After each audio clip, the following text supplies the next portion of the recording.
I am the Tofu Golem. Please enjoy the video. You begin by opening Settings, then System, then Display. This is where Windows shows both screens. Once visible, click Identify to see which monitor is which. Make sure you know which one is set as the main display because you will switch or remove the secondary. If a monitor is not detected, click Detect. Windows will attempt to re-establish connection. These steps prepare you to disable or change the multi-display mode, without guessing which physical screen corresponds to which number. Once you've identified the secondary screen, click its tile in Display Settings. Now choose Multiple Displays and pick Disconnect this display or show only one to keep just the main screen active. You must click Apply so Windows commits the change.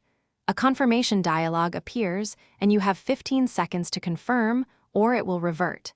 If you want to keep both physically but disable the second in software, this is the correct option because it tells Windows to stop extending or duplicating to that monitor. To finish, verify the main display and adjust scale and layout back to your preference. This prevents shifted icons or wrong resolution. If Windows still shows two screens, update or reinstall the graphics driver, Device Manager, Display Adapters, right-click Update. Make sure cables and adapters are firmly connected.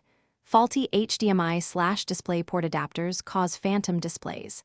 If things go wrong, reboot after driver updates and recheck Detect. That usually forces Windows to refresh its monitor list and resolve lingering dual-screen issues. Thanks for watching. Consider subscribing if we helped you today.